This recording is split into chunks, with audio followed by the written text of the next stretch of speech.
I keep crashing my car, so it's very expensive. No, I got two coaches to pick up.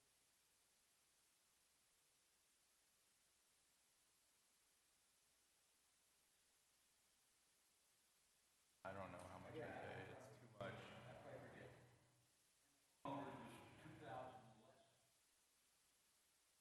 Wow. I've called around and can't get, and nobody will take on a policy. No one will write a policy, but I keep getting a renewal through State Farm. Yeah, right. I can't get a new one, not from any other vendor. None of them have mentioned the fair plan, but I guess.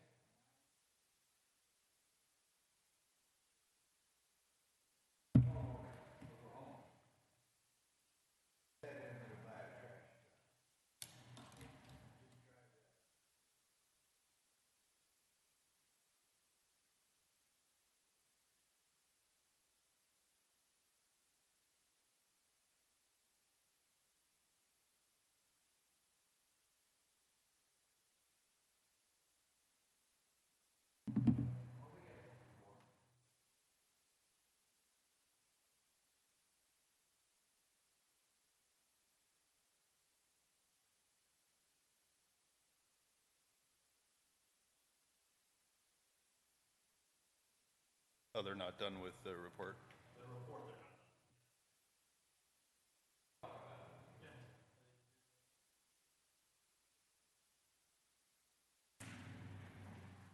not Okay, call a meeting to order. Roads Advisory Committee meeting for July 22nd.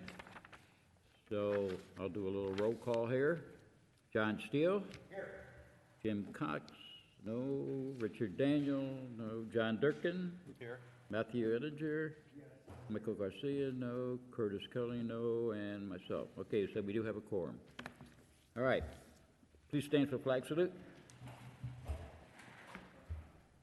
I pledge allegiance to the flag of the United States of America, to the republic for which it stands, God, indivisible, with liberty and justice. Thank you. Public comments. Stephen.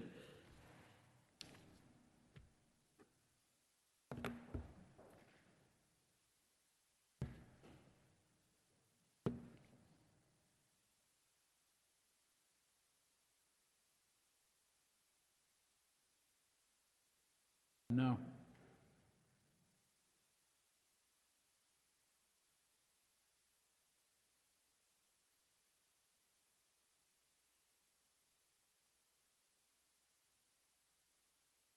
Bang on it.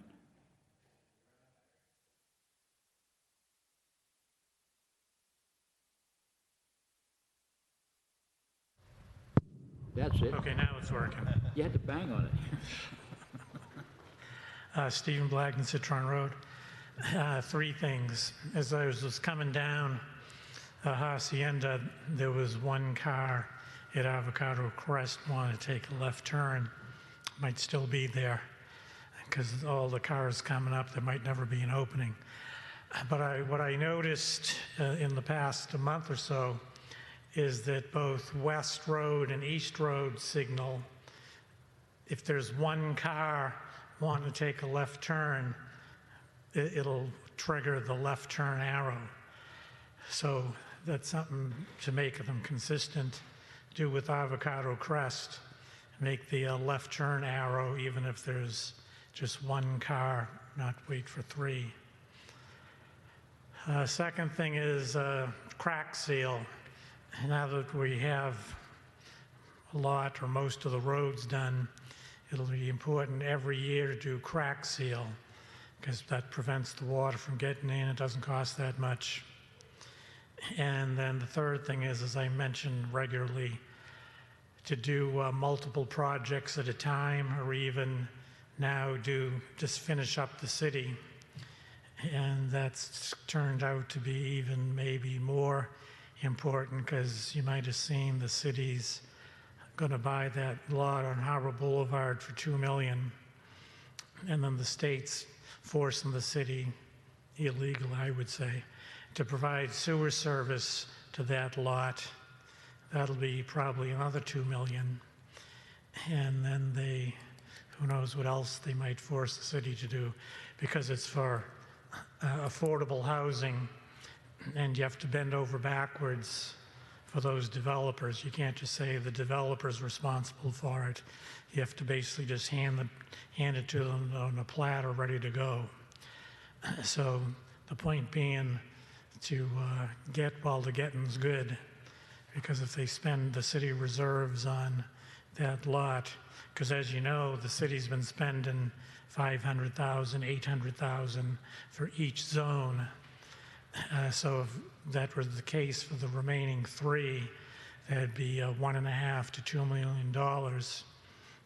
And if what's looking to be spent over there in Habra is spent, the money might not be there. So it's better for it to get on the roads. Thank you. Any other public comments? No? Okay, please review the minutes from our last meeting of June 24th.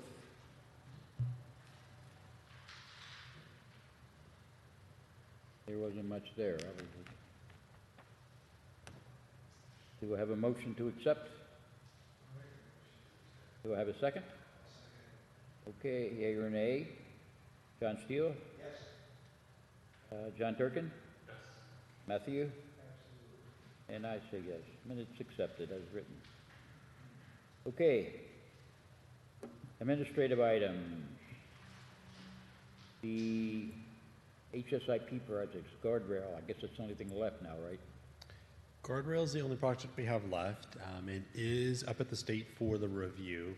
We just hit a snag with the review because the state feels we've received lots of federal funding and we need to do a single audit. So we need to audit the federal funding we've received.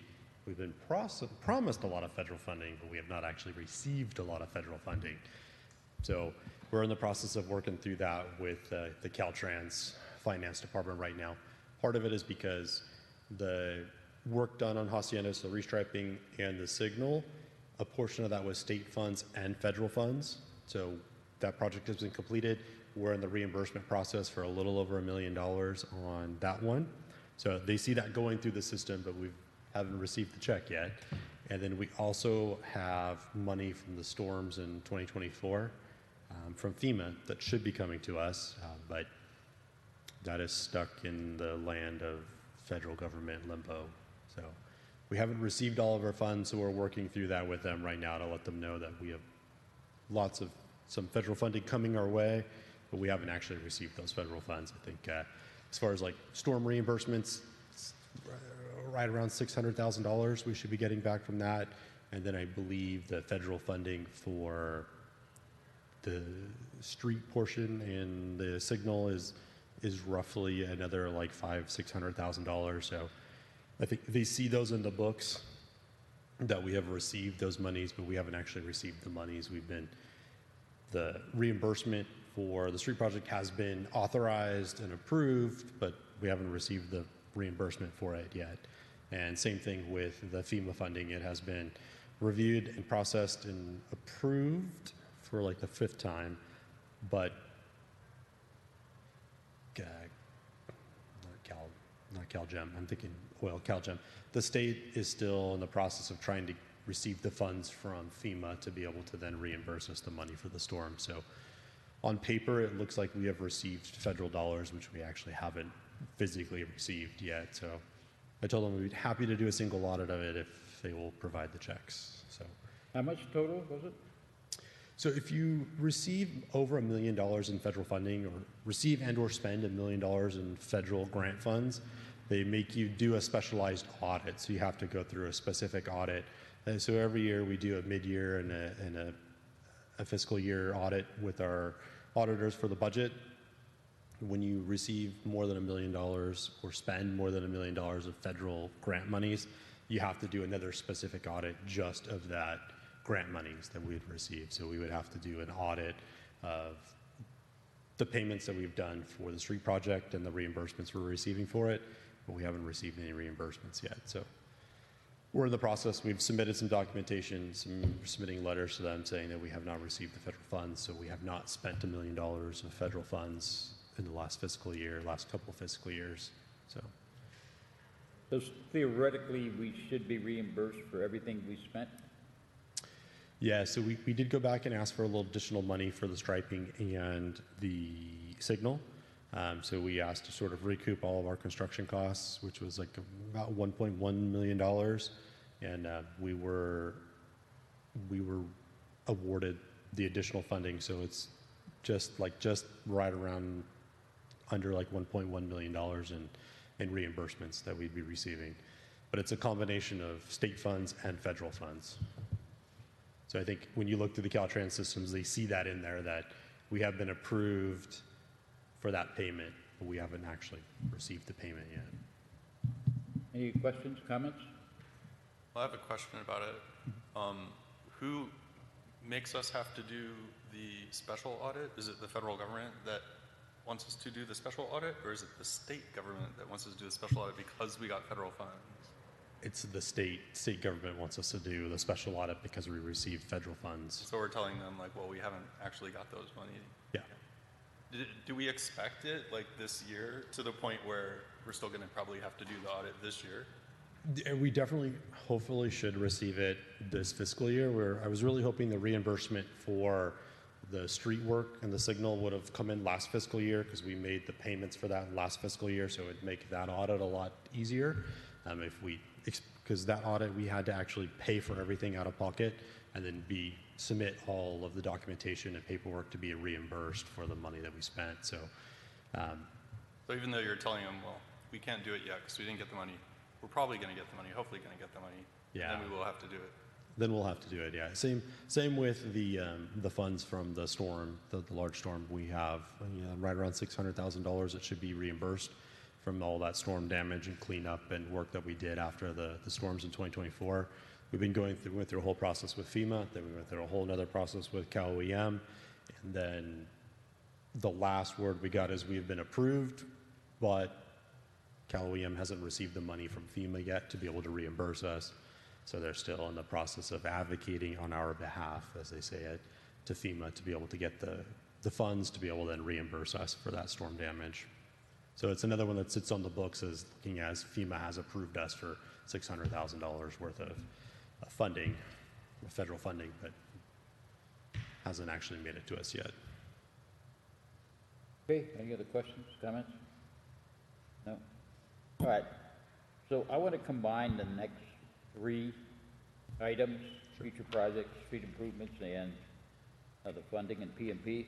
So we didn't get the PMP yet, but we got the preliminary spreadsheet. We have the numbers, the PCI report is what has come in, which we had last month for you guys to take a look at, that's the physical engineers out doing the survey of the road work, determining what the condition of the roadway is and gives us that average network of it.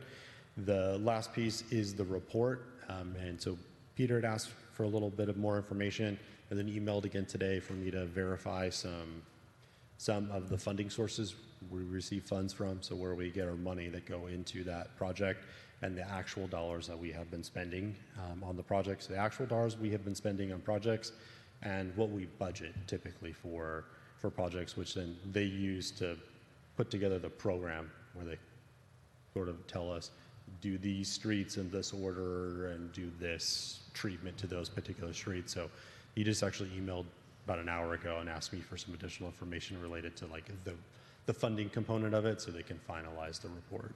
Okay, so the preliminary, the PCI report, that's pretty accurate, right? He's not going to give us any revisions to that, say.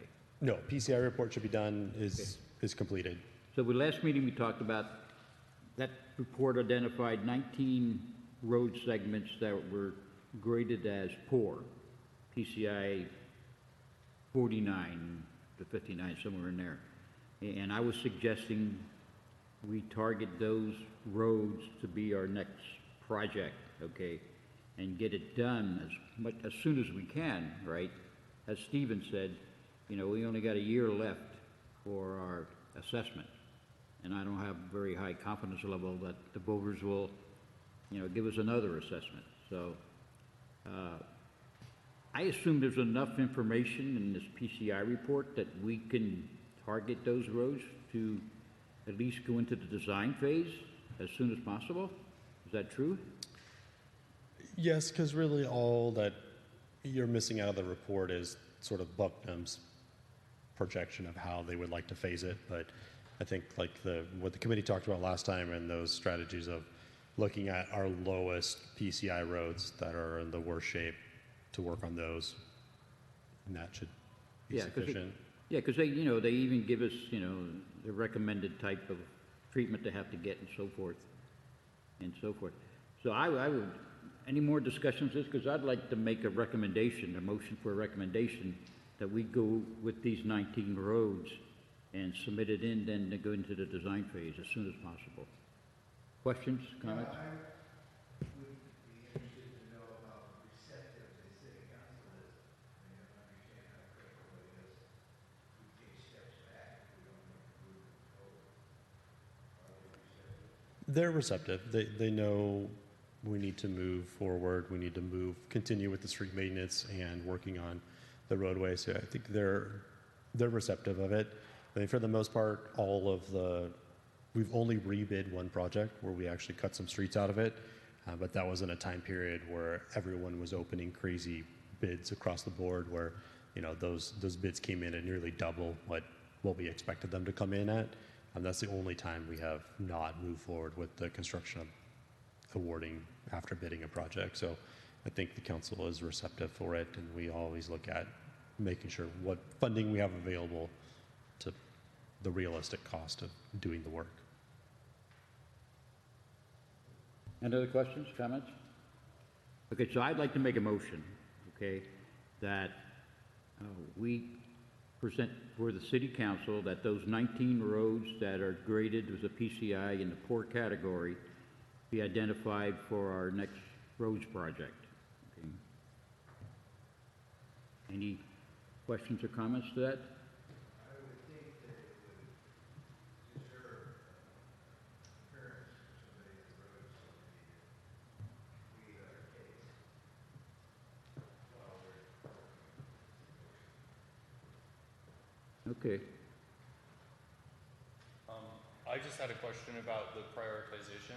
It makes sense to me that the lowest graded roads would be next, but I also wondered if we are considering the traffic on those roads. Are these like, just in the sense that, to his point about protecting roads that have recently been done, or maybe not so recently, but maybe aren't the worst condition roads, but are heavily traveled roads? Are the 19 just the worst without regard for like sort of their popularity, or? Well, there are some popular roads like Avocado Crest and portions of Fullerton Road. Yeah. So, Well, I guess I just meant like, is that, and also, is that what they also recommended, the people that did the report, that we pursue these 19 segments next? yeah, I'm not quite sure what you mean by protection, so, Oh, well, he had just talked about the crack and seal. oh, that's, Preventative work for some of the roads, maybe that aren't in the worst condition, but. yeah. Well, I would assume all of these roads, these 19 roads are gonna be grind and overlay, which is gonna be probably close to another $2 million just for these guys, right? So, maintenance-wise, after that, we're probably talking about $1 million a year to doing slurry seal and crack seal and that kind of stuff, so.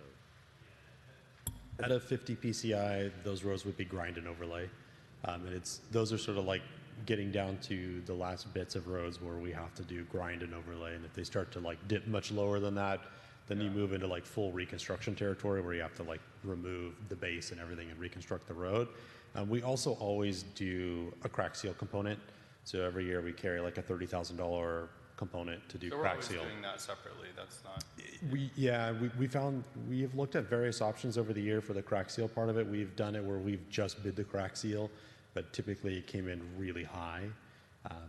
We found it to be best to bid the crack seal as part of the street project. So while they're out there, you've got economies of scale. They're already going to be crack sealing. Right. There's not extra mobilization for those things. So every project we do, we include a component of crack seal, and a lot of times we've looked at, as we've been moving through the zones, going back to the project that had been done in the last time through that zone and crack sealing those areas is sort of what we have done the last several projects.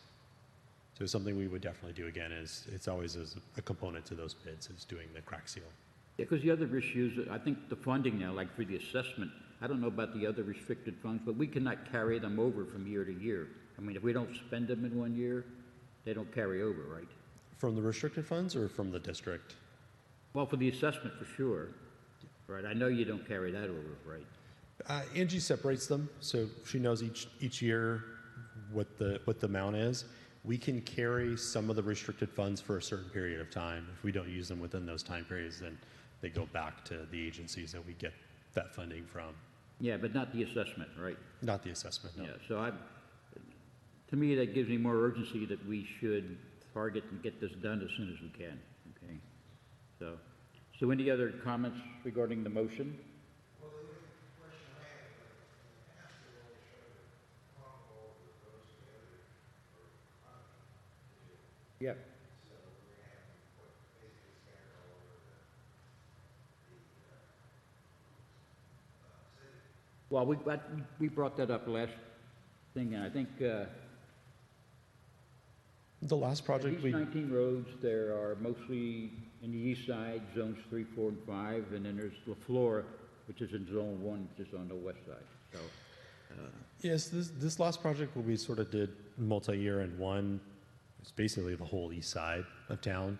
And really we found that like the mobilization wasn't that much more from them having to move, from the very top of town all the way down to the lower end, down towards, Pepper Tree, the very low end of the town, and all the way over to Avocado Crest. And that mobilization cost wasn't that much greater than we've seen on other projects. So it probably won't be too bad. yeah. Okay, so can I have a second on the motion? Second. Okay, so we have to vote on this now, so John, yea or nay? John Steele? Yes. And John Durkin? Yes. And Matthew? Yes. And I say yes. Okay. So we'll bring that up, recommendation, to the next city council meeting? We'll bring it to the next city council meeting and get authorization to figure out if they want us to do as we have in the past, where go to MV5 and get a proposal to do the work, or if they want us to maybe bid it out to have maybe a different engineering firm prepare the plans. Got to get council's take on that one as well, and then Okay. go out and solicit. In the meantime, I'll try to lobby as many of the city council members I can run into, okay, for this. I think they're open to it, and I think they know and they want to try to get as much work done on the roads as we can. Right. So, okay. So did Buckner say when he's going to give us the PMP, the full report? Hopefully, as soon as I can pull some stuff together, he said it would probably take like a week after that, and we should have it. So, fast as I can dig out information, then we'll get it over to him, and then he'll be able to finalize. I think it's helping him with that, the phasing of it, dollar amounts we spend, how we spend it, to look at. So hopefully next month, next meeting. Yes, We said that last week, so anyway. last few meetings. Okay. Those are all the agenda items. Does anyone have any other non-agenda items they want to bring up? No? I'm not interested, are the people happy with the signal, like, Avocado Crest perspective? We kind of hear both ways. A lot of people that live Avocado Crest, Lamont, Cypress, over at Dorothea really like the signal because they come out that way. Otherwise, they may avoid that intersection, but they really enjoy it. That, and we've also heard some good comments about the way Citrus, sort of the restriping and the delineators we did at Citrus and Avocado Crest. For the most part, people have liked that aspect of it. We've only had 2 gentlemen who didn't really like it, but we do hear people like the cut-through traffic people that just drive Hacienda don't necessarily like the backup that comes from the signal during peak traffic times. It's not quite as, Surprised those standards there on avocado crust for that turn are still standing. Right? yeah. I thought they'd be wiped out within a couple of weeks. And I'll echo what Stephen said too. I have two complaints about the signal there. One is that left-hand turn, right, going on to Abercross. And he said, if there's only one car there, you're going to sit there forever getting that turn signal. Okay, so. And the other is the right-hand turn. I don't understand why you have to wait, okay, no right turn on red, because you can see traffic coming the other way. Yeah. And I've sat there for over a minute or two, right, and then blown through it anyway, so. Same. I mean, It's I want kinda- to follow the rule, but it's kind of silly. Like, you can clearly see nobody's coming, so why am I sitting there and not taking a right on red? I think it was crash data of cars pulling out and being hit. That was what drove the no turn on red at that intersection. What is something as we go back and Is look the at? data from before there was a signal, though? Yeah, Because that's the thing, like, prior to that, because the traffic just flowed right through, you really were just used to just risking it all and punching it even when there's cars coming, or you would just literally never get to go. yeah. So now that there's a signal, I think a right on red, but yeah. I guess, like, we have to do what they say, or they're the ones that decided that. It would take a looking at another, like, not necessarily like a traffic warrant study, but another study of the intersection to look at crash data or data since we've put the signal in to see if there Probably has to been. see if there's no cops and just, Yeah. Was that a Caltrans requirement? That one kind of came out of our engineer that designed it and the county, looking at the crash data, the warrant study that we did for it. So it was between those two saying that just the volume of crash data there should require us to make a no turn on red. Yeah. At that No, particular intersection. what about the waiting? Is that like a switch you can control, or somebody can control with, like, it should For the left turn onto Avocado Crest from Hacienda, what he was saying about when there's just one car? the way that signal was done and designed, it's actually the third car in that turn pocket Yeah. that actually triggers it. So if it's at the red light and there's two cars, it won't trigger the left turn arrow. If there's three cars, it'll trigger the left turn arrow. 'Cause So that's- even if you just wait there, a Yeah. little farther back, it'll trigger it because it doesn't. The way the camera system for that one looks at, it's a box, so it looks to see if there's an object in its so box. just don't pull up to the front unless someone's behind. Well, that's the question. Does it actually count the cars, or? Yeah, it doesn't count cars. It just looks for an object in the zone identified Can to it where be the third car. refocused, though, like, to focus on just one car? It would take redoing the timing for the signal and rewriting and reprogramming the signal to change it. But that's, like, more doable than, like, a full traffic study, right? Like, somebody could Yeah. theoretically take that on and make that change. Yeah. I think they should. I've been complaining about it ever since it happened, so we'll see. Maybe the second car, I don't know, like, but really, like, just one car's enough. But just stop at the entrance to that lane, right? Yeah, should just be. So just wait there instead of going up to the Because you strip. shouldn't have to be conscious of whether or not somebody's following on behind you so you can ever get to go. Like, you could literally wait there forever, and then it's like, why do we spend all this money on a signal? 'Cause that's, like, one of the main issues Yep. with that intersection, is that the traffic never stops. To be able to go left. Yeah. Any other questions? So you haven't heard from too many other citizens except us about whether we're satisfied or not? We are changing the East Road, so East Road signal, East Road onto Hacienda is camera-based today, but is changing to loops. So loops have been cut into the roadway and they're connecting them to the signal. We've had some issues with East Road over the last year where it hasn't triggered. People say they wait at the signal for like 5-10 minutes and it doesn't cycle the signal to turn. So instead of relying on the camera, we've moved to cutting loops in, so there'll be loops in the roadway. So the traffic signal maintenance company has cut the loops in, the conduit is in, Now it's just connecting everything and getting it switched from being on camera on East Road to loops. Hacienda will still remain as camera-based. We haven't had an issue with that triggering the light. It's just over the last year, we've had some problems where people roll up to East Road and it doesn't trigger. The camera may not be. Well, what, the intersection of Hacienda and West Road, I will test it. Those signals either way work good. You know, getting the trigger, even for Hacienda making a left on West, that works pretty well, as Yeah. well as opening up the green light there. So whatever the timing is on that one, I suggest we use it on the other ones, so. Yeah, it'd be a shame to have to go rescue the senior citizen after a year waiting for the light. So I have a question at the off base, but I'm hearing a lot about speed cameras. So we're going to start using speed cameras during nights, so we can build off of the